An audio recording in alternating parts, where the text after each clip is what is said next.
Hi, I'm Lisa Eddy, your host of the Sacred Beauty Lifestyle Podcast. I'm so glad that you've made your way here and that I'm now sharing these podcasts here on YouTube. In my 25 years in the beauty industry, I have worked with thousands of women. I have witnessed so many beautiful, powerful, smart, and kind women who are hiding instead of shining. My mission is to empower you to own your true power and beauty inside and out, to be truly confident and shine through your skin. Lord knows the world needs your light. I'm committed to helping you understand the choices that you are making that are working for or against you. I'll also be sharing beauty tips and tools your mother never taught you, and together we will bust urban beauty myths. Make sure to subscribe today to receive episodes right when they are released. For those who prefer listening to the audio podcast, head over to sacredbeautylifestyle.com. That's sacredbeautylifestyle.com, and you can find the platform of your choice. Enjoy. Hello, and welcome to another episode of the Sacred Beauty Lifestyle Podcast. Today, the gift I have for you, it comes in the form of Maria Yakimchuk. She is a certified transformational coach for moms. She helps moms heal from postpartum depression and anxiety without the use of medication. Using her coaching and unique approach that blends tapping, which is EFT, self-compassion work, and deep knowledge of maternal mental health. She helps moms heal their own childhood trauma, break free from dysfunctional familial patterns, and eliminate shame and guilt so they can thrive in motherhood and create new, healthy family norms for themselves and their children. Amen, ashe, and aho. Welcome. I'm so excited to have you here with us today, Maria. Thank you for having me. I'm really excited to be here.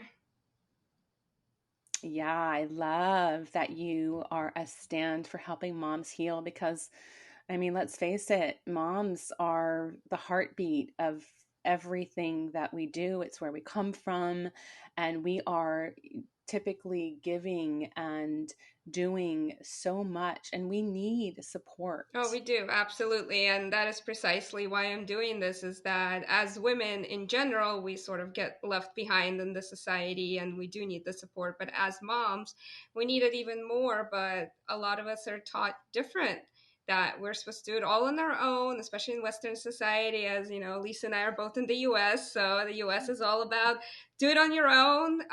If you had children and you need help, well, sucks to be you. I'm not a believer in that. I mean, that's the message you get as a mom. You're like, good luck. Good luck with that. I mean, that's what you get.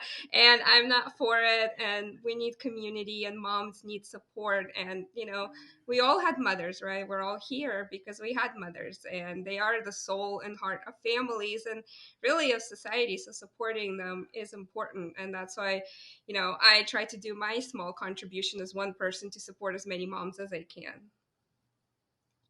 Oh, I love that. You said that so eloquently and beautifully. Thank you. And you know what else struck me about what you share in your bio, or what I shared in your bio about you, is without the use of medication, which is what, as you know, and as our listeners here, if you're listening, you know, that's what we stand for in the Sacred Beauty Lifestyle Podcast, is to do things as holistic as humanly possible. Yes, there's a time and place for Western medicine, but when we can do it without medication, then we can avoid some of the spiral effects of medication that steals our beauty and our vibrancy and can often derail us from who we are, because we have other ailments that come in, and sometimes it's a numbing out that we get with medication. So I'd love for you, Maria, to speak a little bit about your journey and how you ended up where you are today. Yeah, absolutely. So my journey started a while back, a little over a decade ago, when I got my master's degree in psychology. Psychology was something I was always passionate about, really wanted to be. And even back then, I was very much not a medication fan. Like, I don't judge anyone or stigmatize for medication. If that is your only option for healing available, absolutely. I just like to warn people that medication isn't particularly great with either depression or anxiety, because we're finding there's very little healing that's happening. There's a lot of side effects, and it's just not the best kind of avenue to pursue. And so I have myself struggled with depression. I've struggled with postpartum depression and postpartum anxiety. I have tried my best to heal it many ways. I've never done medication because just it wasn't for me. I've done supplements, I've done a lot of things, but what I really found true healing is when I enrolled in my EFT certification program and started practicing EFT on myself.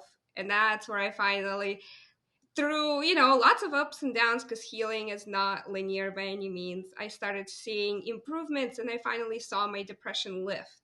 So it took me a while to get to this point, but I've always supported the holistic approach, the holistic way to healing. And with EFT, I have realized that talk therapy is great, and that is what I am trained as a talk therapist.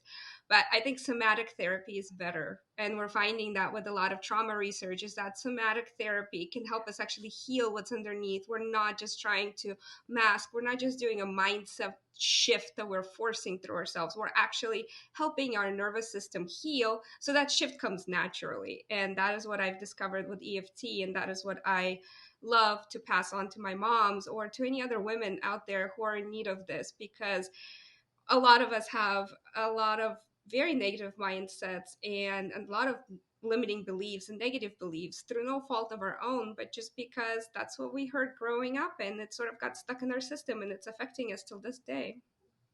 Right. It definitely, sometimes those are hidden from us, right? Or the psyche is a very interesting Yeah. place.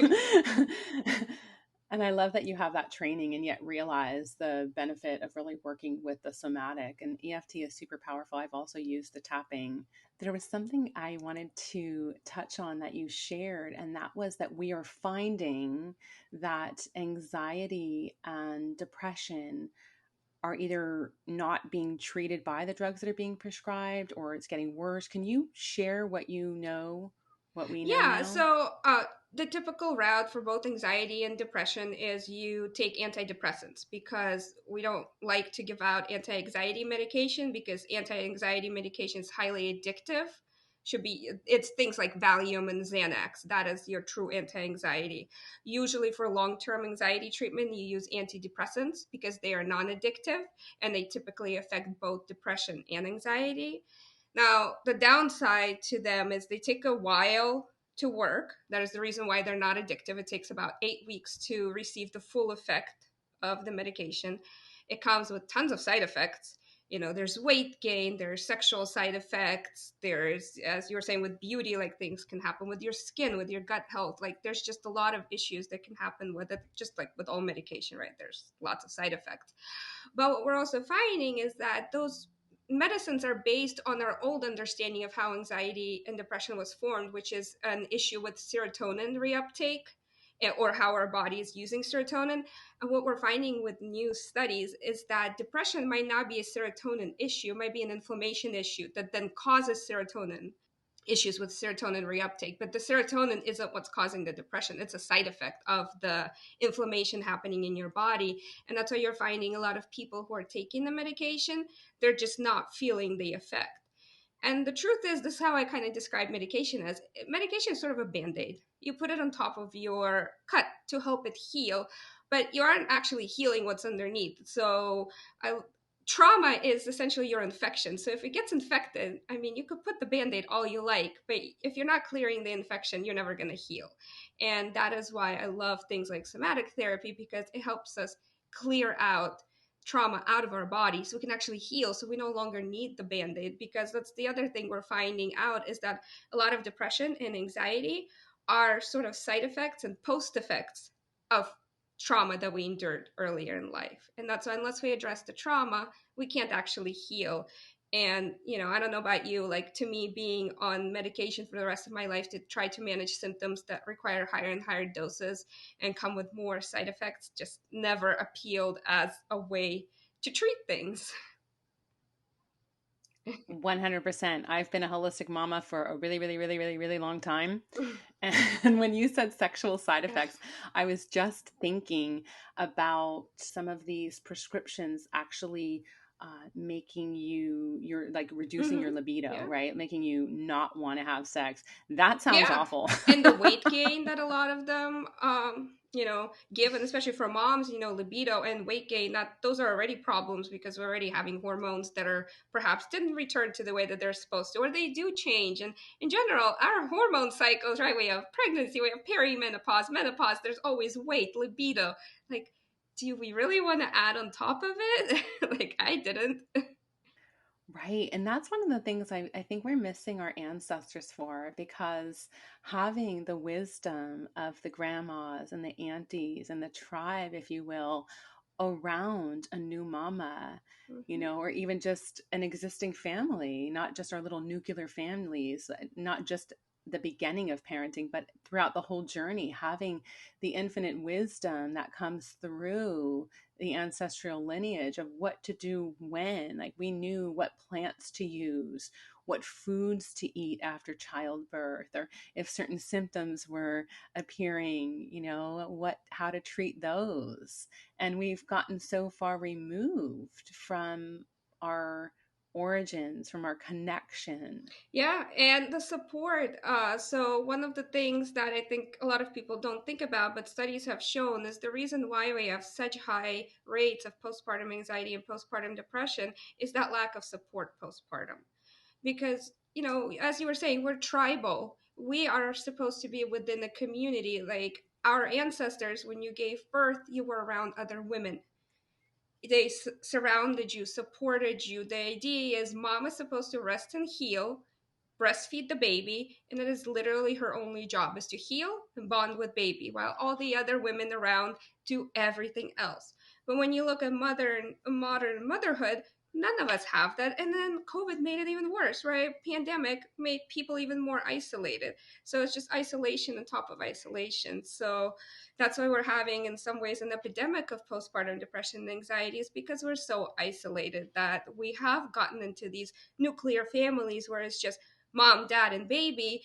Dad has no parental leave, has to go to work the next day, and here you go, mom, after birth, whether it was vaginal or C-section. I mean, the recovery is difficult regardless, and you shouldn't be getting up, cleaning, and cooking. You should be in bed taking care of your baby, and it's not a reality for a lot of moms in the US. Oh my God. I don't know about anyone of you listening right now. If you're a mom and you just heard Maria sharing that the only mother's job is to, or the only job of the new mother is to breastfeed and, take care of the baby, and that everything else is taken care of. Oh my goddess. Wouldn't that be freaking dreamy? Correct. I was like running my now husband's wellness practice. Taking care of her, like logging online in between, nap time to get whatever I could done. And of course, all the house stuff. Yeah, it's a lot that we do, and it's not No, healthy. but we do live in a culture where it's go, go, go, right? Even moms don't necessarily have parental leave, right? And sometimes you expect it to go to work 5 days after you gave birth. Like, I had pretty difficult birth both times. I had an unplanned C-section the first time, had a pretty difficult VBAC the second time. It took me a month each to before I could even get into a car and be comfortable. Like I couldn't even imagine trying to make myself go to work 5 days after I had either one of the babies. Right. And I myself am an entrepreneur, and a lot of our listeners here on the Sacred Beauty Lifestyle podcast are also entrepreneurs. So when you are running your own business, unfortunately, we have often set it up where we end up working too hard, or sometimes don't have the support, or sometimes we're Mhm. solopreneurs as coaches or what have you. And the demand is on you. It's like you're the one making it happen. So that's a whole Yeah. nother like bag of Oh, worms, right? absolutely. I mean, I feel the same thing. I'm always talking to my husband that if when I was in a more traditional job, having a day off was like, hallelujah. Now, if my kids are off at school, I'm like, oh, that's taking away from what I was going to do for my business. Because if I'm not working, who is? No one. Because I am definitely a solopreneur and one woman operation here. So it's like, if I'm not working, not getting done. So, yeah.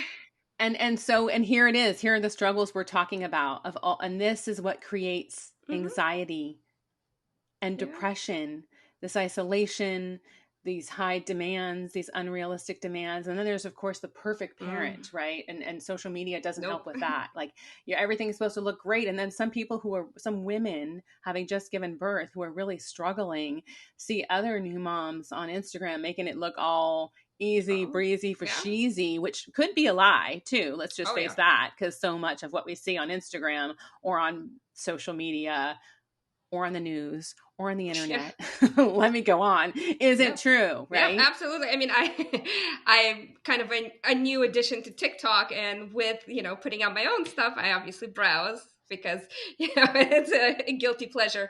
I had one account that I ran across where I really felt compelled to comment, because while I think that what she's putting out is great in the sense that, like, it's awesome for her, but she was showing how a week after she had her baby, she was on like an exercise bike. I'm like, a week after baby, I couldn't get out of bed without fainting. But this is what you're seeing, right? You're seeing a Right. mom who's like, well, look, I exercised through my whole entire pregnancy, and now look at me 1 week postpartum and I'm exercising. And I'm kind of like, you know, it wasn't a possibility for a lot of us. But the message you get is, if you're not like that, you're lazy. It's because you're not doing enough, not because different bodies respond differently, and some of us aren't able to exercise during pregnancy because we get so much pain. It's just not realistic. Some of us don't bounce back as quickly, also for the same reasons that for some people pregnancy and birth might be easier, for some people it's harder. But the message we get is, yeah, if you don't look like the girls on Instagram or on TikTok, you're lazy, you're not doing enough. It is so important that we see more realistic posts, and that is great that you felt inclined to comment and share a little bit of truth in there. That is not all the same Mm, for everybody. I want to say in that area I was blessed because my body but did bounce back. I had 5 hours of labor and 45 minutes of pushing for my first all natural childbirth. It was kind of yeah. dreamy. That is not what can happen for many of us. But I've had a lot of other suffering in other areas of my life. So we have, what I mean? Like, Yeah. right? No, I think it's important that, when creators share these stories, that they're more mindful about how they're sharing it, because, you could say that, yeah, you had this and you were blessed, and part of that is probably your biology. Part of it is, yes, maybe you prepared a particular way Yeah. and it helped. But a big part of it is biology. I sort of did everything I could to prepare for my labor until sciatica took me out at 20 weeks, and I couldn't really exercise anymore. And I did what I could, but my labor was really long, and it resulted in a C-section with the first. And with my second, my sciatica started in 9 weeks. So I didn't even stand a chance, Oh right? my So it's gosh. like, I had the best intentions, but my body was just like, I can't handle this. I can't do this. So yeah, we just need to be responsible when we share our stories, so that moms don't feel guilty that if something's not working out, it's not because you're lazy, but because something just worked differently for you than for somebody else. I think you're right about biology. And there was a lot of prep work I did. Yes, I was married to a natural doctor at the time, and, getting holistic care and, doing all the things. And I think it is so important that we do talk about what can actually happen more, because a lot of times with women, new mamas aren't prepared. Like, I threw out a rib in childbirth. I didn't know that was a Yeah. possibility. You know what I mean? Like, so there are so many things that we're not quite prepared for. And again, I think that's because not having the ancestors Yeah, no, around. I agree with you, because we get the messages that, breastfeeding is natural. I mean, breastfeeding is only natural if you grew up watching other women breastfeed from the time you were a baby. It is not natural when you've never seen anyone breastfeed in your life. Oh Right. my gosh, I wish we saw more women breastfeed, and I love that you said Right, but that. but those are the kind of messages that we get, like, or even birth. Like, sometimes we do get these weird things, because, like, we don't want birth to be a medicated event, because it shouldn't be necessarily medicated. But we also shouldn't be selling this idea of, like, oh, because it's natural, it's gonna go just fine. It's like, no, birth is dangerous. We can die. Even in the hospital with the best care, you can die. And when you're not, let's say, getting care or something like that, anything can go wrong. Like, there is an in between message where, like, this doesn't need to be a medical event, but yes, this is a very serious event, and support and knowledge are very necessary. And I think I'm personally a big fan of midwives, because I do think they bring on that knowledge that, our OBs aren't taught. But, for somebody like me, that as much as I was at the natural birthing center and I was ready to give birth naturally without anything, but they had to send me to the emergency C-section, because if they didn't, I don't know how my baby would have come out, because he was breech and wasn't pushing on me anymore, right? So what would have happened? So it's like, we do need both. We just need to be very careful about kind of how we approach it. We don't over medicalize, but also don't send moms this sort of imagery of, like, you can just go give birth in the woods and you'll be fine. Like, some will be for sure, some won't be. Like, right? Totally. There isn't really a Mm-hmm. norm. And I think, that reminds me of Gabor Mate. He has a book out right now. If you know him, he specializes in trauma. He's Yeah, that's phenomenal. Gabor Mate. He has a book out called The Myth of mm, Normal, because what the heck is yeah, normal? There isn't really a norm. We have fake ideas of what norm is. So I love that we're having a conversation for all of you mothers who are listening, that, you can maybe find some peace in knowing that whatever you are presented with, that's your yeah, norm, and that there are ways to find support, and that I think that not feeling like you're doing a good job because of whatever it is that you're facing is compounding any already existing trauma, as you mentioned. And I want to get into, you talk about like healing your own childhood trauma, because parenting can just bring up whatever, period, right, with the children and so mm-hmm. like the interactions there, but then also these expectations of perfection that are so dangerous, the illusion of Yep. perfection Yeah, I'm and the lack of yeah, no, support. Yeah. I think this is something we don't always talk about how sort of maternal trauma happens, because I think there's different steps. I think there's the parenting trauma, that when we're parenting our children, that maybe comes a little bit later when they're toddlers, right? And that's where we're triggered because of how we were treated and the little traumas that built up in us. But I'm also a big believer that there's a trauma that essentially gets moved through your body when you're giving birth, because we store our trauma in our body. I view birth as like this enormous shakeup, and it releases a lot of your trauma, and it releases ancestral trauma. Because what I realized is that before I became a mom, I did therapy for myself. I actually worked on a lot of things and I healed a lot of things. And then after I became a mom, I had some trauma come up I didn't even realize existed anymore. I thought I was done with it. And some I had no idea was there before. It only came out after I became a mom. All these messages that I've heard, all these messages I think my mom heard when she was a mom, that got passed on to me, right? It's this new level of trauma, and then you hear the society speaking. You all of a sudden realize that you were paying attention to how society was speaking to moms when you were a baby, and all of it just stirs up and comes up, and yeah, it's like new trauma on top of whatever other trauma you had. And yeah, and then that leads to depression and anxiety. Right. Because the illusion of Yeah. perfection. So, if do you have any pointers right now for a mom, a new mom who might be listening, or even someone who's thinking about becoming a mom, or maybe is pregnant, or is thinking about becoming a mom, and maybe they saw their sister or friend struggle? Do you have any words of advice right now, or tips that you could Yeah, share? absolutely. I mean, for anyone who's thinking of becoming a mom, I would highly recommend, going to a therapist, or, if there's a coach that specializes in prepping prenatal women, to sort of explore what your hangups might be, what your limiting beliefs, messages that are in your head, see what you can come up with so you can work on them and see if you can clear them out. But be prepared that you probably won't get all of it, because new stuff will pop up once you become a mom. That's inevitable.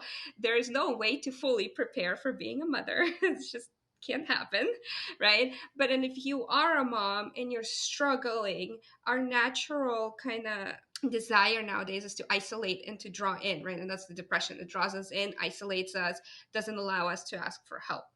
What I would really recommend is try to push through that and ask for help. Share your struggle with other moms, share your struggles with your partner, with a family member that you can trust. Seek help. It could be a therapist if you can find a therapist. I work with moms like as an EFT practitioner. You can even find yoga studios that specialize in trauma or specialize in postnatal exercises, right? There's lots of areas of support, but absolutely don't isolate yourself and find that support, because that's how you will be able to get out of it and heal. That is such great advice. I love the idea of being Yeah. preventative, because prevention is where it's at. And yes, we can heal just like we can reverse aging and we can heal gut issues. Yes, we can heal our old traumas. And they kind of never end because we're always Yeah. having new stuff come at Yeah. us, right? Like there could be ruptures or different things happening at any time. And when we are in prevention mode, like what a smart thing to do is, okay, I'm going down this new journey. We're not really taught a ton about No. parenting. There's a lot of confusion or deception or just mystery about it, Yeah. period. What a beautiful idea. I would totally do Yeah, because that. I think, and what we are taught about parenting is child centered. We're not ever centering it on the mother. Like, we're not preparing you to be a mom. We're preparing you how to be a parent to a child, but we don't prepare you as a mom. Like, what is going to happen with you, right? Like, what kind of, because this is a big life upheaval. If I think, Yeah. like, if you are a mom, you realize that this is probably one of the biggest life altering, life changing transitions you will ever go through. It changes your identity completely, even if you don't want to. It will. I was definitely one of those people who was like, I'm going to be this type of mom, it's not going to change my identity, like none of this is going to happen. Yeah, right. It didn't happen for me. It all That didn't happened. happen for me. I'm a lot more kid centered than I imagined myself to be, but that's okay too, right? That's the other part. That is another part of my coaching, is that I help my moms sort of make peace with who they are as moms and reacquaint themselves with who they are as moms, because that's the other part. We come out and we're like, who is this person looking at me? She doesn't have the same interests, her body can't do the same thing. Like, what is she into? All she's doing is wiping butts and cleaning counters, but like, what's there to her? So that's a part of my coaching, is reacquainting my moms with themselves and rediscovering who they are as these new women, because their interests will change, and it's good. You know what is, it's so fascinating to hear you say that, because I remember one of my dear friends at the time, her sister, who had a pretty freaking amazing life. Like, it was pretty plush, very high end lifestyle. I'm at a loss for the words a little bit, but she did not want for things. She was very well taken care of. Her husband did really well. She got to stay home. So they were just married perhaps a couple of years and had created this beautiful life of freedom and luxury. And I think it hit her harder. And I'm sharing this for those of you listening because of the fact, Maria, that you shared that, postpartum anxiety, depression, all of these things are on the rise in mothers. I can't help but think too, when someone has this beautiful life of freedom and this, like, do you know what Yeah. I'm saying? Like, when someone has a more even extreme, like easy plush life, that totally shifts and it can feel very Oh, drastic. absolutely. And even if it's not easy and plush, but you had that freedom. I think that freedom is actually the key point. And let's say, a lot of us become moms later in life, right? For example, like, I became a first time mom just a month before I turned 30. So, and my husband and I were living together for a while. And we had also a routine established, a life established with a lot of freedom. We did a lot of things for ourselves, Yeah. to then completely have that cut off because you have a baby. That is a really hard transition. I think for me, part of my depression was that it was that freedom being cut off completely, and me having to become a completely different person overnight.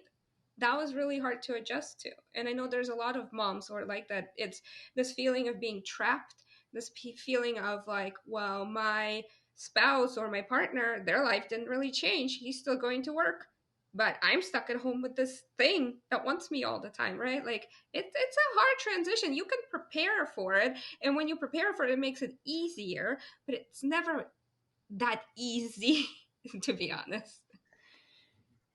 It's so interesting hearing you speak about that because even if you are working like I Mhm. was out of the home right away, so you both could be working still, and for those of you listening who might also have this experience, the responsibilities still lie on the mother Yeah. more. Well, especially in the first year, and especially if you're breastfeeding, like you're the source of food. Like, what are you going to do about that? Like, sure, if you're, bottle feeding formula, you can spread it out a little bit easier. But if you're breastfeeding, like, yeah, you're the primary caretaker no matter how you slice it for as long as you're breastfeeding. Like, Well, and I think even beyond that, I think the children want their mama more often, you do. I know? think it's honestly, I think it's a sort of a proximity thing. So, and I can tell you why I think that because with my first, I was the one at home all the time. My husband was at work. He didn't really build a good bond with him. He is a mama's boy through and through. My second child, when right before he turned one, my husband quit his job and stayed home for a year and a half. He's more bonded to my husband than he is to me because daddy was around. I think a lot of the times because we have these very traditional roles and because we have this sort of point of view, the kids are more bonded to moms. We sort of leave the kids to the moms and the dads sort of peace out because they feel like there's no space for them. But I think if you have any dads listening at all, or, some moms that want to share with their dads, dad being involved is the biggest blessing this child can have because involved dads just create happier children, and it helps the mom too because it is such a wonderful thing where you don't have a flock of kids coming just to you, that some of them will go to daddy and seek comfort from daddy as well.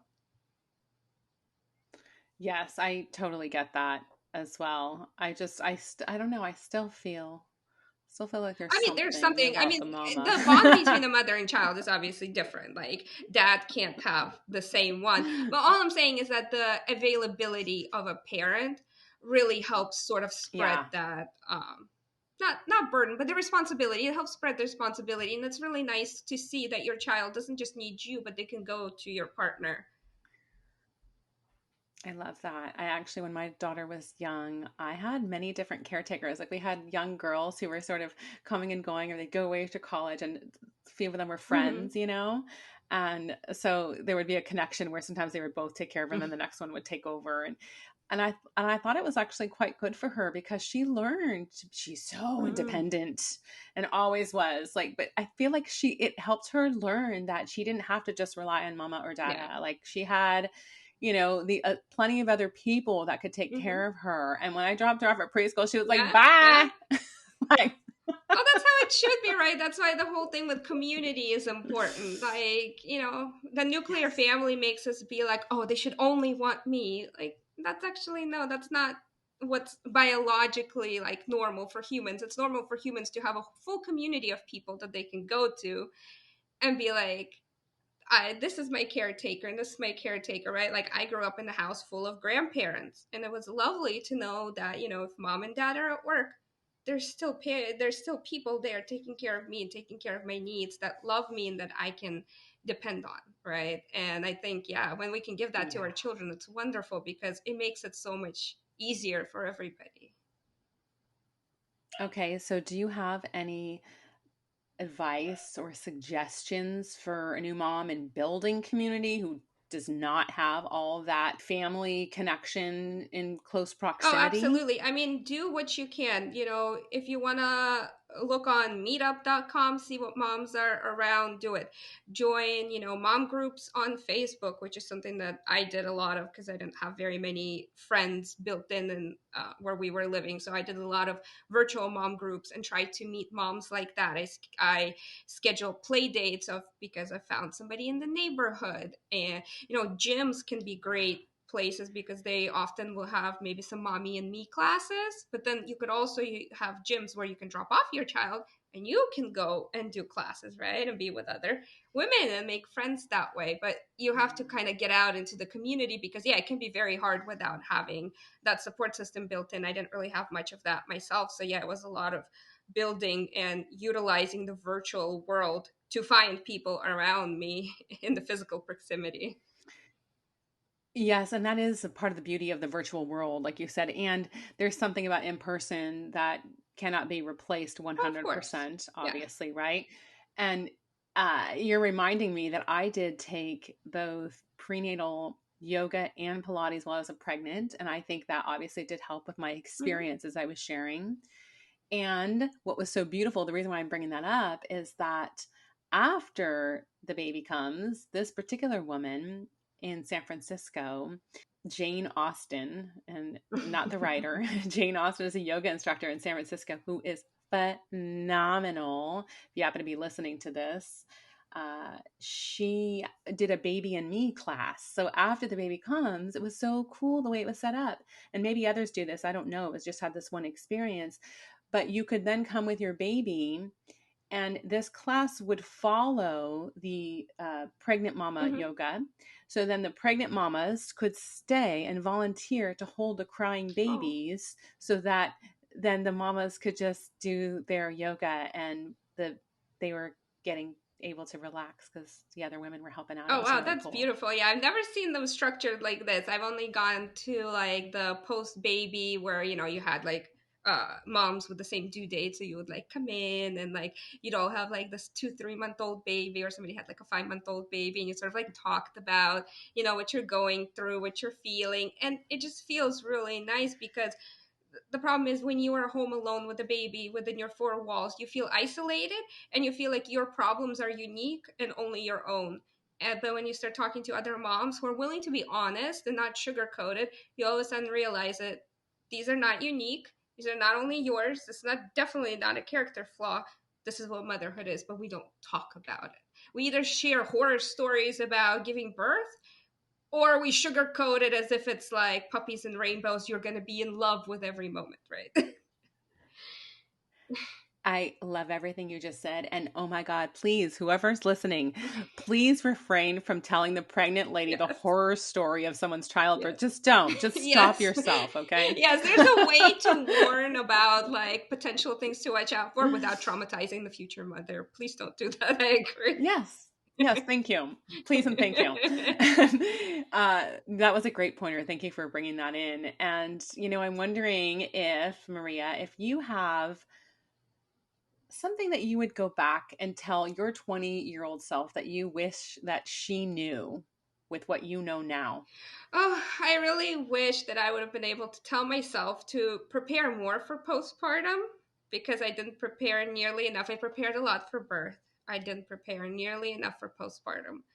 And I didn't prepare myself for the possibility that just because I have a degree in psychology, that does not uh, make me unable to get postpartum depression, postpartum anxiety. So, and I know any therapists out there who are mamas will relate to this, that we feel that our profession is somehow going to protect us from developing a mental illness, and it will not.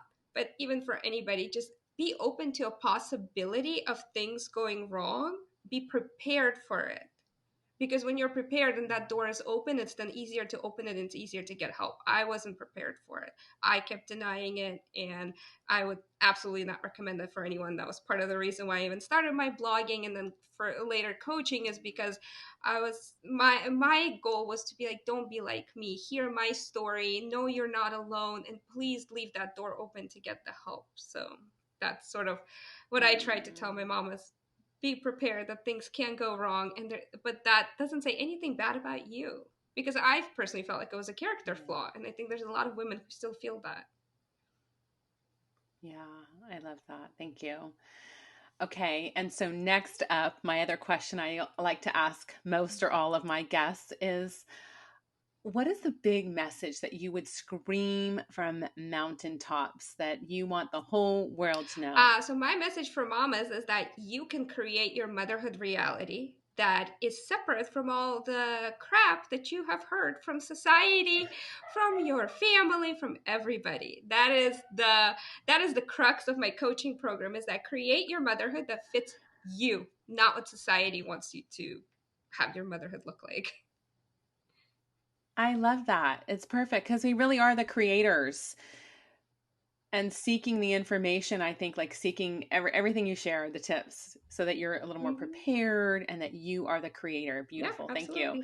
absolutely. And Thank you for your time and for sharing your Well, thank wisdom. you for having me. Um, I was very excited to be on this podcast and to share with your listeners and to any mamas out there. Just, I like to talk to mamas because I want them to know they're not alone. Because I think that is what new mamas feel. They feel like they're alone, and you're not. And we're there for you. Just reach out. I love that. And speaking of reach out, where can our listeners Yeah, find so you? I hang out on Instagram and on TikTok now at Parent On Board Coaching. You can also find me on my website, parentonboard.com. I've got lots of stuff. I have a little freebie vault in there. You can find out how you can work with me. So, lots and lots of goodies in there. And I love hearing from mamas and working and helping you overcome all of this sort of, crap that we're carrying around. I want you to have the motherhood and life that you want as a woman, not just as a mother. Like, that's the other part. Like, I don't want my mom to just be a mom. I want her to be a woman who is also a mother. Right. Beautiful. Thank you. I'm Lisa Eddy, your host of the Sacred Beauty Lifestyle Podcast, which is now being shared here on YouTube. I hope this episode brought you insights and inspiration to radiate and shine with confidence. Remember to subscribe so you receive new episodes hot off the press right when they are released. And follow me on Instagram for more juicy tips at I am Lisa Eddy. Also, ladies and gentlemen, when you subscribe, like, and share these episodes, it helps me to get seen by more people. And that means a lot to me because I am committed to reaching millions of women across the globe and waking them up to the sacred beauty lifestyle, owning their true power and beauty, both inside and out. Now more than ever, we need more women shining instead of hiding. When we band together, we are unstoppable. This is how we change the world, together. Remember the sacred beauty lifestyle and get on out there and shine. The world needs your light.